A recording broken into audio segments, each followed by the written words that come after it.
Percy and the Carnival. It was a beautiful morning on the island of Sodor.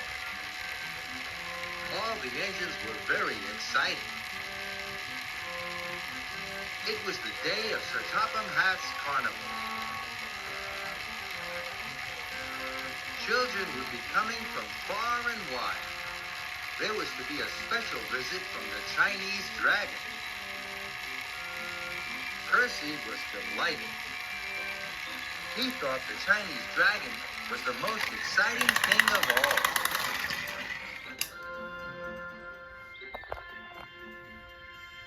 Sir Topham Hatt arrived at Tidmouth. He had come to give the engines their jobs. Edward was to pull the carousel. Henry, the roller coaster. Gordon, the carnival people. Toby, the bumper cars. James and Emily were to pull the Ferris wheel. And Thomas, boomed Sir Topham Hatt, you are to collect the fireworks and the Chinese dragon. What's my job, sir? Asked Percy hopefully. You are to collect coal from the coaling plant. You must fill all the hoppers at the stations, ordered Sir Topham Hatt. A railway can't run without coal, he added.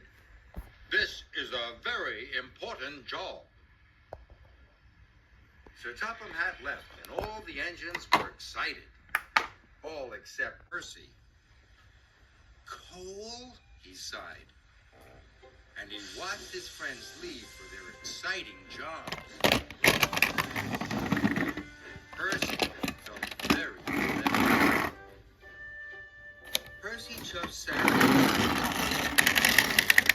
This didn't feel like an important job at all.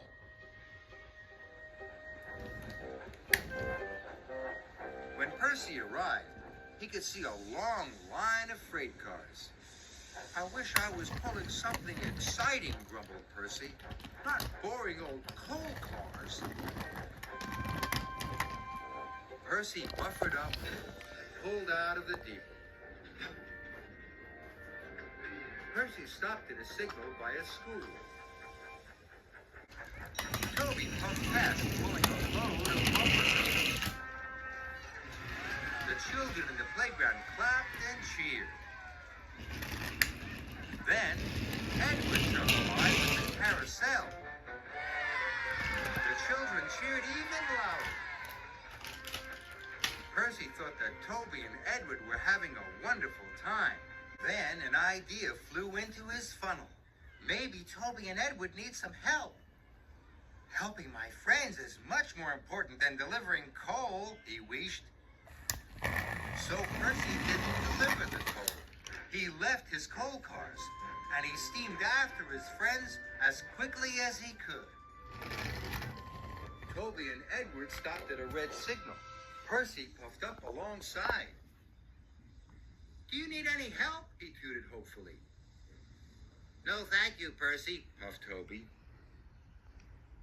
We can do it, chuffed Edward. Percy was disappointed. Further up the line, Percy saw Emily and James. They were taking the Ferris wheel. That looks like fun, tooted Percy. I'm sure they'll need some help. Percy caught up with James and Emily. This is going to be the biggest wheel ever, puffed Emily. Emily and James were having a splendid time. But James and Emily didn't need help either. Percy was upset. Then, Percy saw Gordon waiting at a junction. Gordon was pulling the carnival people. But he didn't need any help either. Percy saw Henry crossing the bridge. Henry was happily pulling the roller coaster. Finally, Percy saw Thomas waiting at a signal. He was carrying the fireworks and the Chinese dragon. That looks like the most fun of all, gasped Percy. But even Thomas didn't need any help. Percy was more disappointed than ever.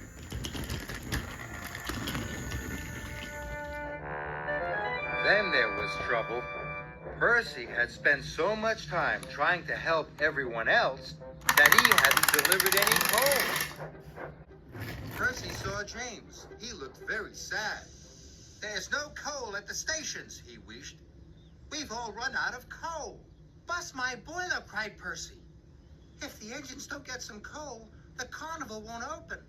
All the children will be sad, and it's all my fault. Percy knew what he had to do. He had to pick up his cars and deliver the coal as quickly as he could. Percy fished all over the island, delivering coal to his friends. Soon, everyone's boiler was bubbling and their pistons were pounding. The engines were back on track.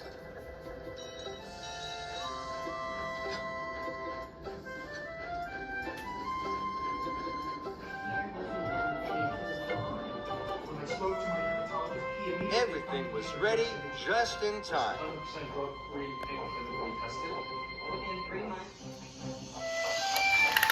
Percy finished his last delivery of coal and arrived at the carnival as the fireworks began. The rockets soared. The band played and the Chinese dragon danced.